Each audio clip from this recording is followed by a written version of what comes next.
vu depuis que j'ai jeune et c'est la première fois que je vous vois. Votre prénom, jeune homme? C'est Quentin. Quentin. Et justement, en Vous fait, venez d'où? alors je viens de Douai, mais je suis originaire de la petite ville de Fourmies. Et la petite ville de Fourmies, en fait, elle est Fourmies. très importante pour le 1er mai. Parce que le 1er mai 1891, il y a eu justement des ouvriers qui ont été assassinés alors qu'ils défilaient pacifiquement. Ah oui.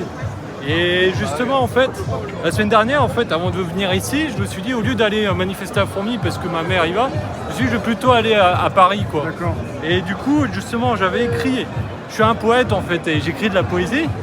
Et en fait, en écrivant cette poésie, je me suis dit, mais en fait, c'est un discours que tu as envie de faire.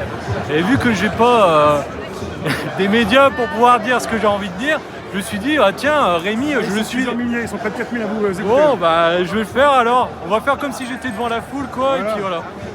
Alors, je m'appelle Quentin, je suis originaire de la ville de Fourmies, une ville connue pour tout syndicaliste, car le 1er mai 1891, des ouvriers furent assassinés alors que pacifiquement ils voulaient manifester. Même si je suis né un siècle après, je n'ai toujours pas digéré l'injustice qu'il y a eu à Fourmies et l'injustice qui règne encore aujourd'hui pour toutes les petites fourmis que vous êtes ici, des fourmis travailleuses dont les maigres profits que vous récoltez me révoltent du plus profond de mon cœur, alors que ce sont vous les travailleurs qui faites tourner la machine à billets, c'est vous les travailleurs qui produisez ces richesses à n'en plus compter, tellement les poches peuvent déborder chez ceux qui vous confisqueront ces billets en vous jetant une petite pièce pour vous calmer. Et vous savez, ce matin, avant de venir manifester ici, j'ai voulu passer au cimetière du Père-Lachaise. Je voulais rendre hommage à certains qui nous ont précédés et je suis tombé par hasard sur des personnes rendant hommage à ceux qui sont tombés dans le passé, à ceux qui sont battus de nombreux 1er mai. Et quelqu'un a dit que l'on oubliait avec le temps ce qu'était le 1er mai, mais cette personne, je veux la rassurer, on n'oublie pas, on n'oubliera jamais. Ma génération aussi se souvient de ce lourd passé. Pourtant, un jour quelqu'un m'a dit qu'il ne fallait pas vivre pour les morts, et plutôt aller vers les vivants. Je suis d'accord, mais pour autant, il faut se souvenir du passé et des morts pour devenir pleinement des héritiers bien vivants, des héritiers bien pensants, des héritiers qui, à l'instant présent, continuent de se battre contre les faux puissants. Et ce matin alors, au Père-Lachaise, quelqu'un a dit qu'il ne croyait pas en Dieu. Et moi-même, j'y crois. Je crois qu'il peut nous aider dans tout ça, et c'est pourquoi, lorsque j'ai continué mon chemin, je suis tombé sur la tombe d'Édith Piaf qui chanta « Mon Dieu, et je ne regrette rien ». Alors je me suis dit que moi aussi, je ne devais rien regretter, et même si après avoir vu Piaf, j'ai pu tomber sur la tombe d'Eugène Delacroix, je sens aujourd'hui que la liberté guidant le peuple ne suffit pas, bien que cette liberté a toujours guidé mes pas.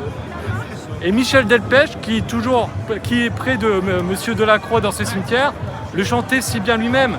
Dieu, mais que Marianne était jolie. Et elle est encore jolie aujourd'hui. Mais il faut bien que quelqu'un vienne lui rendre justice aujourd'hui. C'est pourquoi, depuis les morts qui nous ont tant inspirés, ces morts qui ont écrit, qui ont chanté, qui peignent la liberté, je viens humblement, face à vous les vivants, vous montrer que si la France aime autant la liberté, c'est qu'au travers de cette liberté se cache une grande part de vérité. Et comme Piaf le chantait, et comme je ne veux rien regretter, je veux aussi vous parler, si vous le permettez, avec ceux qui guident mon cœur, en cette occasion qui me vaut l'honneur de vous parler sans filtre et sans peur. Si c'est trop long, tu me le dis, hein. Sinon je continue. Non mais là on pourra pas. Parce que je risque de prendre au moins 10 minutes. Vas-y. Alors, aujourd'hui je viens vous parler, pas seulement avec la veste rouge qui symbolise le sang versé par mes ancêtres de fourmis, tombé le 1er mai. Je suis aussi venu avec un brin de jaune, un brin de soleil, car je regrette aujourd'hui que certaines institutions religieuses ne soient pas présentes à vos côtés, alors que certains de ces représentants mangent à la table des faux rois, pendant que vous êtes là. Et peut-être n'attendez-vous rien d'eux, mais laissez-moi vous dire ce discours qui parlera à la fois aux athées de ce pays, mais aussi à ceux croyant encore en Dieu. Pas un Dieu qui impose sa volonté, mais un Dieu ayant compris par quel pacifisme nous agissons et pourquoi alors demain nous gagnerons. D'avant, je m'excuse pour ceux qui ne voudront pas m'entendre. Je ne leur en voudrais pas. Prenez simplement ce qu'il y a à prendre pour que nous puissions continuer le combat tous ensemble. Pour moi, la poésie est l'arme la plus pacifique face aux violents d'aujourd'hui. Alors voici cette poésie que j'ai écrite sans savoir si un jour je pourrais vous la lire. Elle s'intitule « La plus grande des victoires ». C'est un texte pour vous dire qu'il ne faut pas perdre espoir. Cette poésie commence donc comme suit.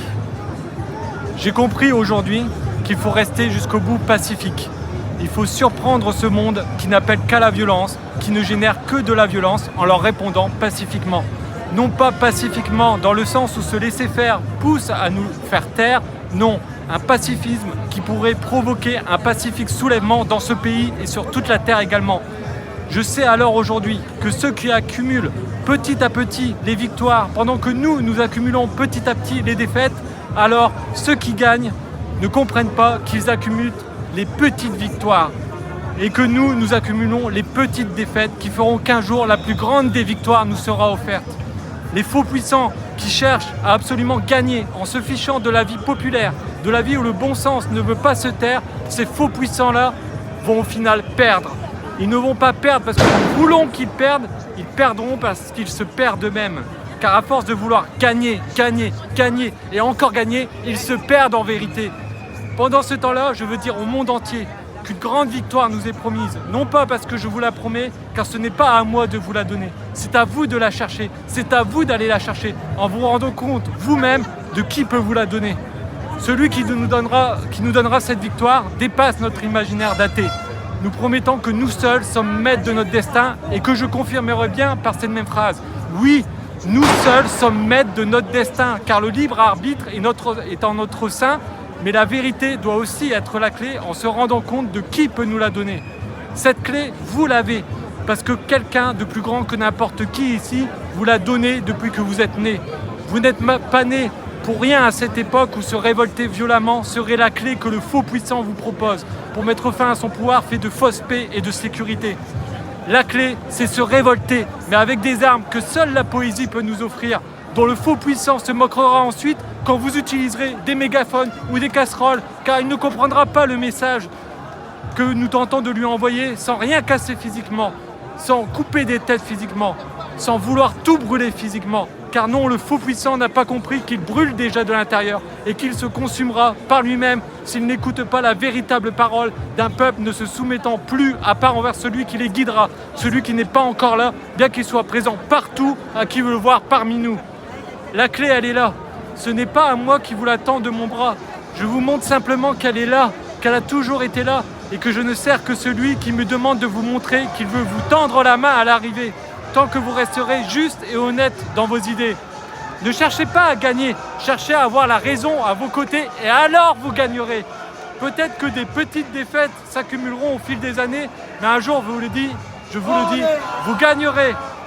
Je veux également dire à tous les faux puissants qui dirigent ce monde qu'il est peut-être encore temps de changer. Je dis peut-être, car je n'ai pas le pouvoir de dire avec une certitude extrême si vous avez encore la capacité de changer dans vos idées sans vous sentir influencé par celui qui veut vous raisonner.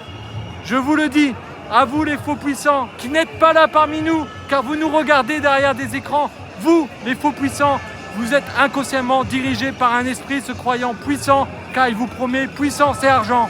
Je vous le dis, vous devez abandonner ces faux amis, ou les convaincre aussi d'abandonner tout faux profit qui irait à l'encontre du beau sens, ces faux profits qui n'iraient que dans leur poche dont le sang coule abondamment à profiter de tous ces travailleurs innocents. Je vous le dis, cette parole n'est pas mienne, elle ne m'appartient pas en tant que telle, elle n'est que la conséquence de votre monde. Il n'appartient qu'à vous, entre autres, de la prendre afin de mieux comprendre pourquoi nous en sommes là à présent. Vous, qui vous croyez puissants, prenez-la, prenez cette parole, mais plus jamais de chercher à la posséder pour mieux la manipuler, pour mieux la déformer, pour qu'elle convienne à vos idées. Ce n'est pas un avertissement, ni une menace également envers les faux puissants. Ceci est le conseil d'un enfant qui ne veut plus que l'on reproduise les délires du monde des grands.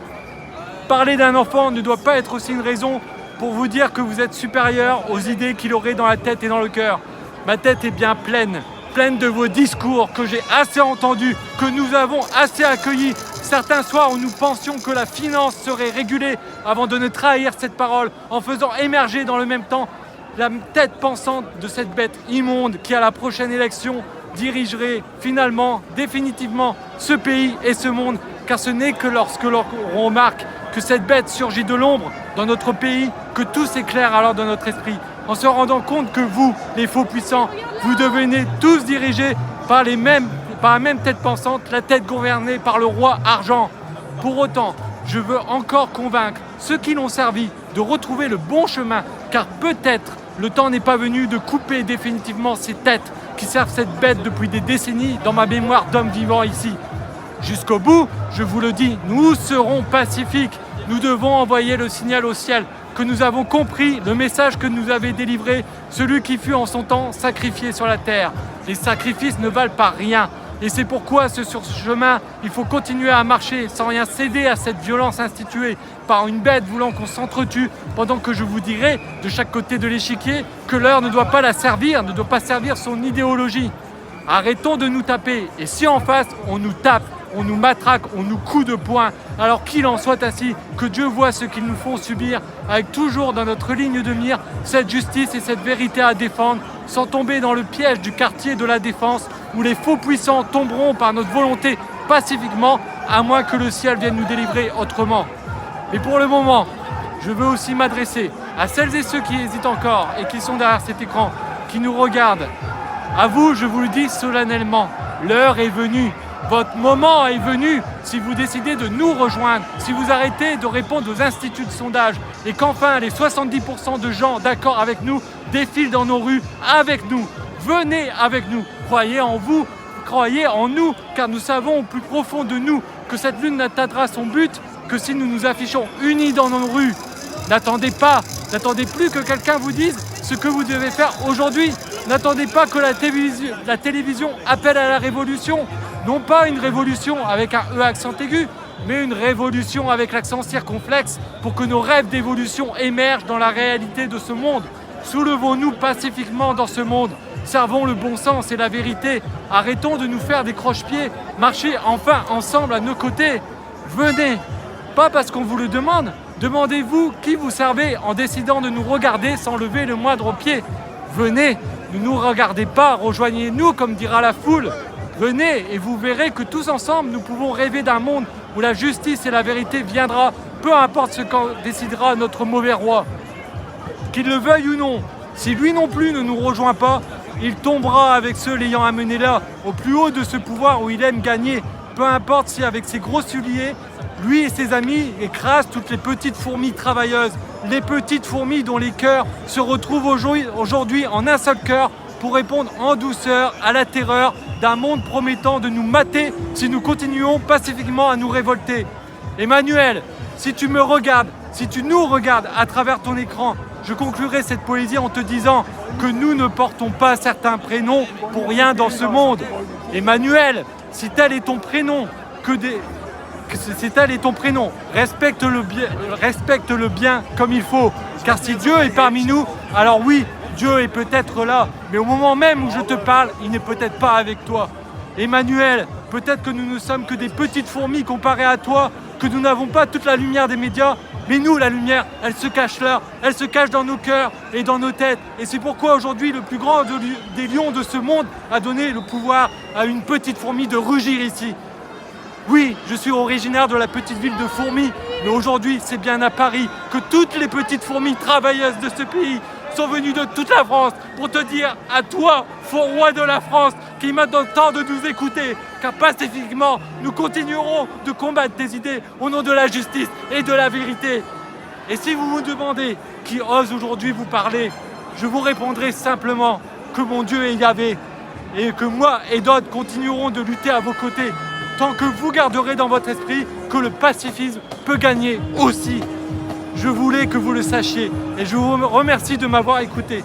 Et surtout, continuez de lutter, continuez de sacrifier vos journées, car un jour, j'en suis maintenant sûr, vous gagnerez, car vous l'aurez bien mérité. Et peut-être, pour enfin conclure cette poésie, et je m'en excuse auprès de Rémi d'avoir été aussi long, mais c'est bientôt fini. Vous ne le voyez pas, mais la plus grande des victoires, elle est déjà là. Elle est dans le fait que vous êtes là, que nous sommes là, que des personnes comme moi viendront pour vous dire que même si nous ne sommes rien aux yeux des faux puissants, croyez-moi, aux yeux du Tout-Puissant, vous êtes tout. Et c'est bien ça le plus important, vous êtes tout, vous êtes tous puissants, tous des puissants du cœur. Et car c'est à votre cœur dont vous faites confiance en vous réunissant encore et encore, même si à la fin on vous frappera encore, peu importe. Vous êtes là aujourd'hui et j'espère que d'autres qui nous regardent nous rejoindront demain. Ne perdez pas espoir, car un jour viendra la victoire que vous espérez, une victoire que l'on ne pourra arrêter, une victoire que vous n'osez imaginer, car elle viendra, elle raflera tout, pas parce que vous prendrez tout, mais parce qu'on vous rendra tout. Tout ce qu'on vous a pris un jour, vous le récupérerez avec ou sans la volonté du président préféré de tous les Français, en espérant que le message est bien passé, car les cloches vont bientôt sonner en ce 1er mai. Merci Quentin. Merci Rémi, à toi. Merci. Je tenais absolument à te voir. Merci. Bonne Et journée. en plus, ça bouge là. Ah ouais, là, Ça ça monte en bouge. puissance, Il là. faut que ça monte là. On va y Merci. aller là, on va gagner. Merci. Bonne journée.